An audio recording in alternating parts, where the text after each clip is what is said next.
Welcome to Way Over Our Heads. It's a podcast about weather and climate. I'm Jim du Bois. Kenny Blumenfeld is a climatologist. He's with me.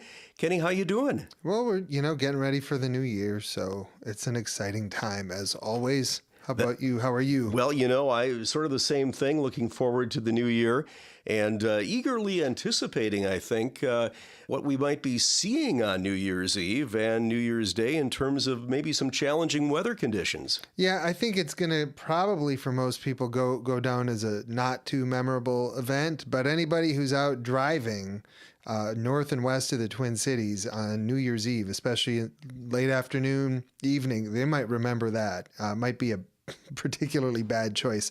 There's several inches of snow that'll fall in the Duluth area and then westward towards Alexandria. Much of northern Minnesota will have at least a few inches of snow. The snow's not as big a deal as the wind. Once the wind combines with the snow, there will be some blowing snow. Kind of what we think of as near blizzard conditions seem likely in the open areas. Once you get into the Twin Cities, it won't be nearly as bad because we'll have less snow and the winds will be blocked a bit by some of the buildings. So I don't think this is going to be a historic blizzard. I sure hope not, because that would mean something went really wrong. But I think that, people got to be careful out in rural Minnesota, especially north and northwest of the Twin Cities on New Year's Eve.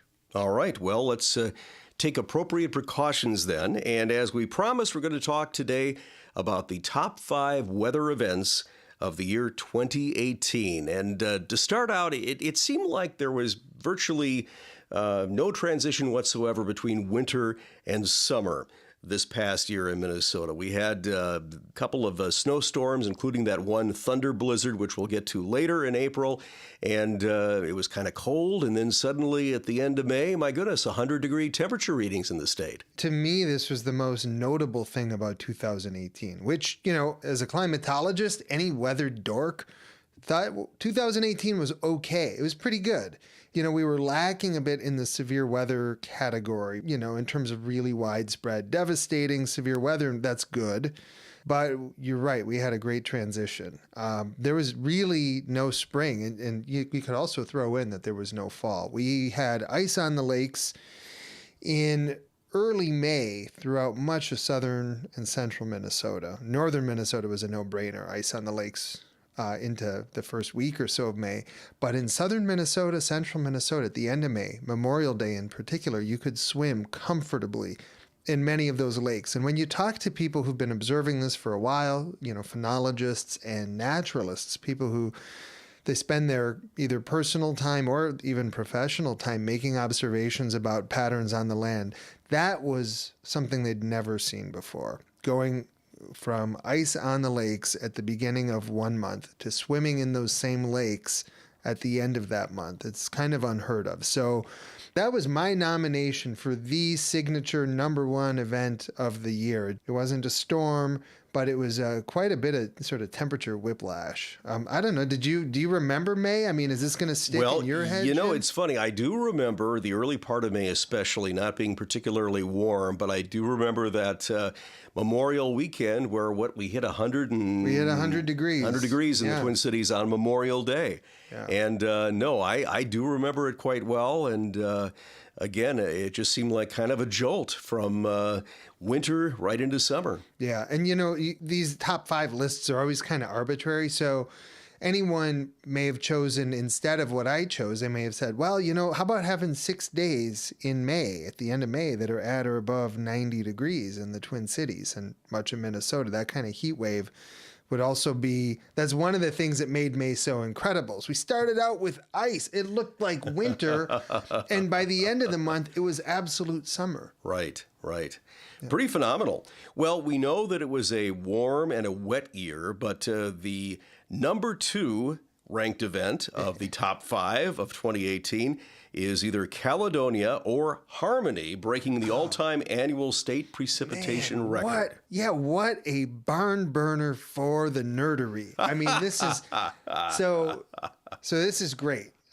In 2016, Waseca broke the all-time annual precipitation record for Minnesota with 56.24 inches. So that was a big deal because they'd kind of obliterated the old record.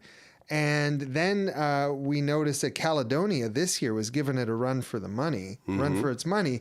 And we actually sort of unofficially crowned Caledonia the new king. Caledonia is in Houston County, extreme southeast Minnesota.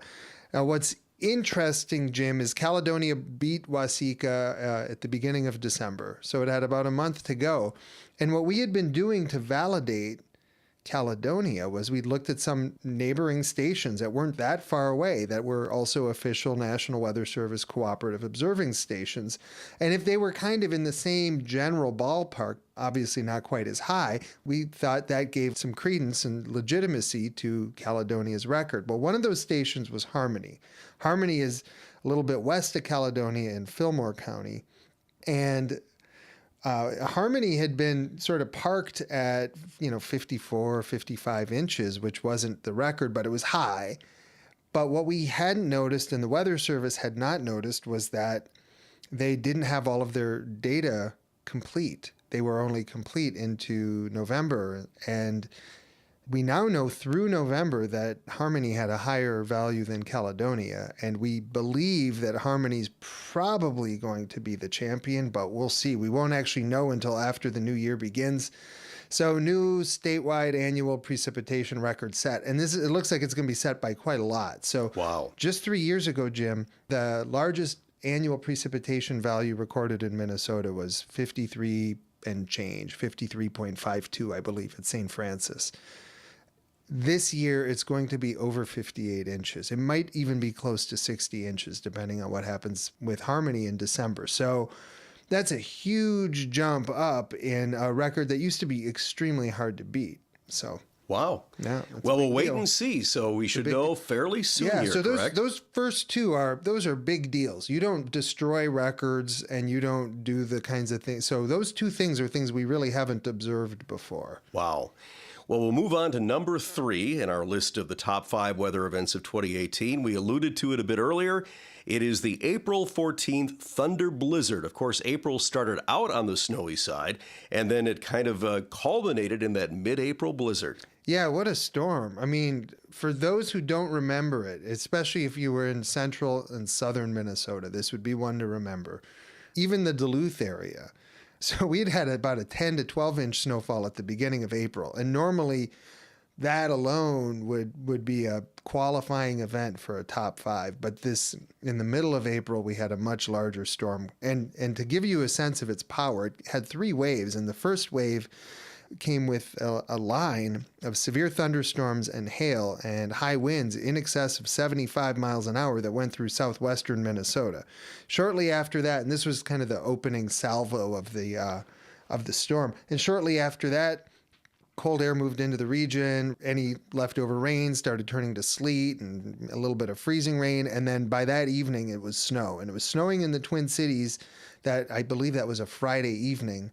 And the main event was really on Saturday, where full-on blizzard conditions moved right into the Twin Cities metropolitan area with winds in excess of 35 miles an hour and very heavy snow. And at the height of it, as alluded to in the name, there was lightning and thunder, and it was reported throughout the Twin Cities metropolitan area and really throughout southern Minnesota. Some locations reported multiple flashes of lightning and cracks of thunder. So a heavy, heavy snow event with intense winds and lightning and thunder in April definitely is one to remember.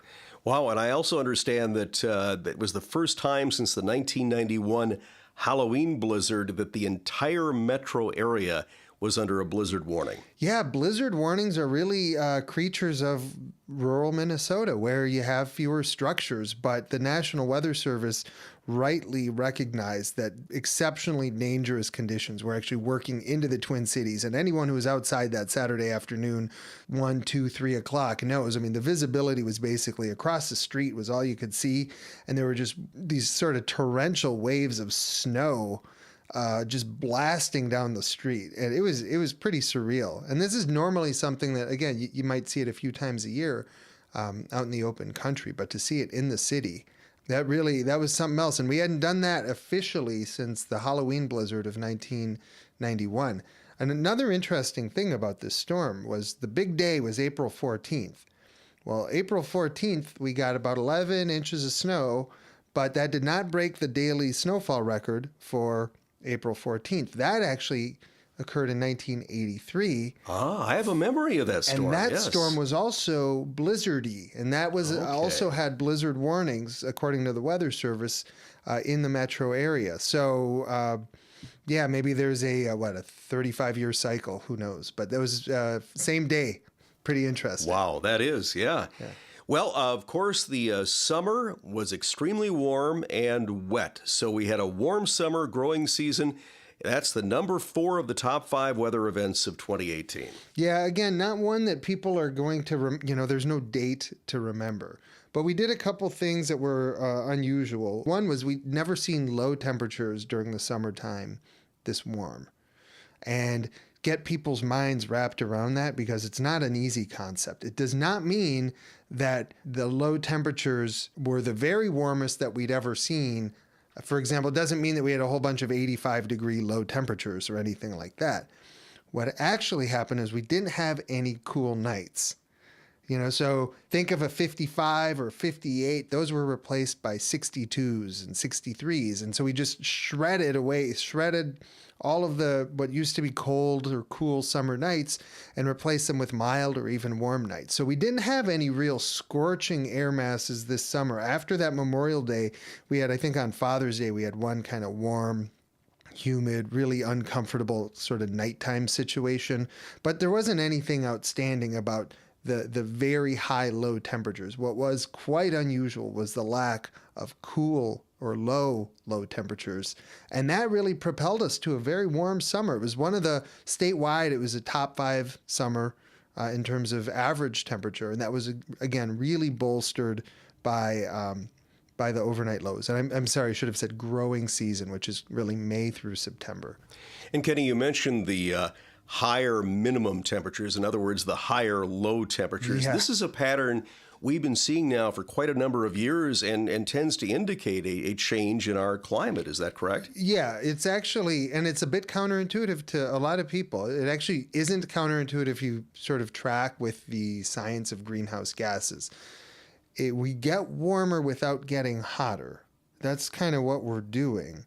So we're not seeing spikes. If you looked at a graph, you wouldn't see a spike in the number of 90 or 95 or 100-degree days. We're not seeing that anywhere in Minnesota. In fact, there's a bit of a flattening of the really hot days.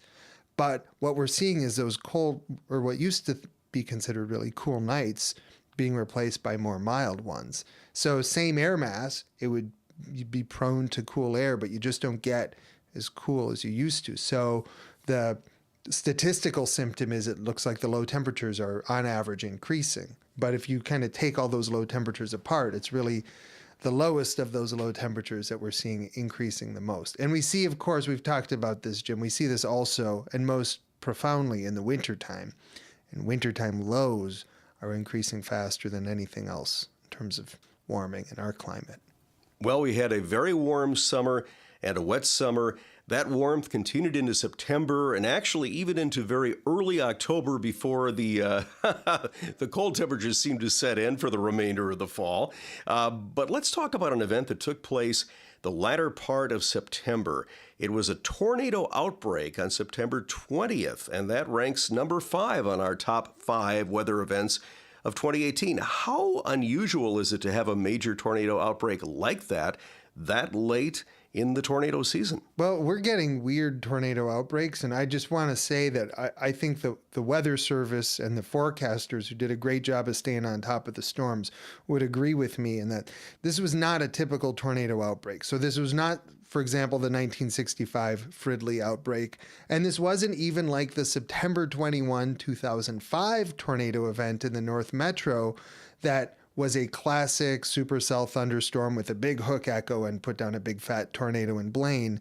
Nothing like that. This was basically a line of thunderstorms, and we're seeing this more and more. And part of it is that the Weather Service is better at detecting it. I don't think that we can attribute it to changes in the climate. We just have excellent technology and excellent forecasters who can detect these. So they can detect these small but potent spin-ups within a moving thunderstorm that doesn't have a typical anatomy like a traditional tornadic supercell, but it still produces a tornado that hits the ground and does damage. And the Weather Service tracked a series of these over southern Minnesota, and it was remarkable how many notable towns these tornadoes went through. I mean, kind of along Highway 14, it hit just about everything.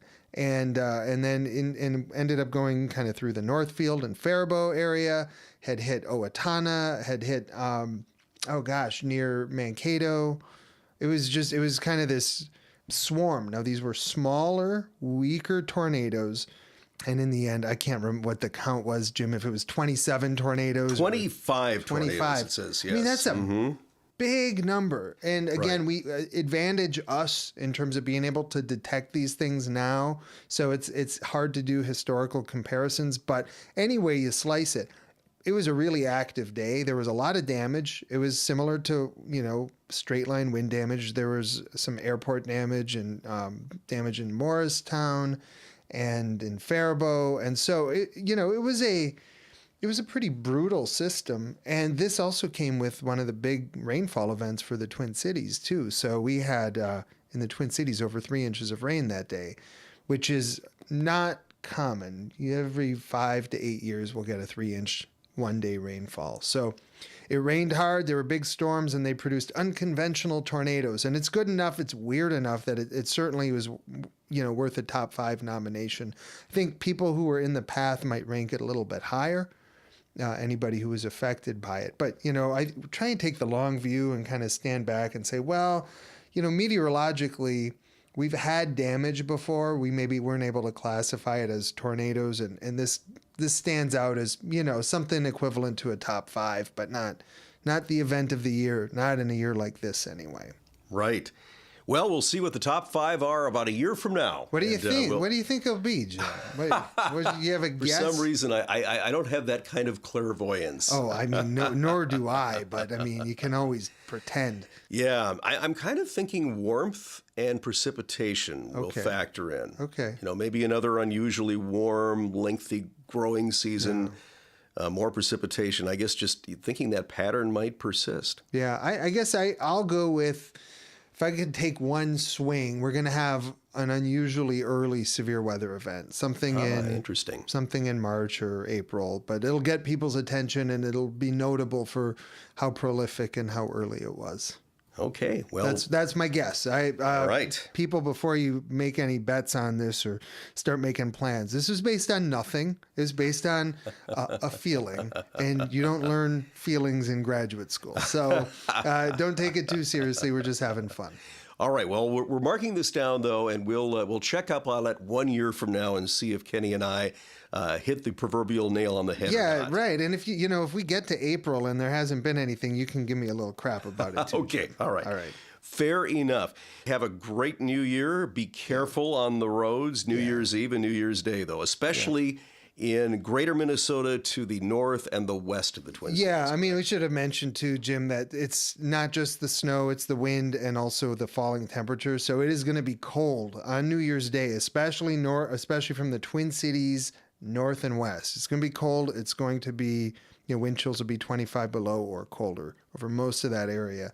So yeah, be careful and the hazardous conditions on New Year's Eve, especially outside of the metro to the north and west. All right, Kenny. Well, Happy New Year, and we'll check in with you next week. Indeed. Happy New Year to you too. Thanks, Jim.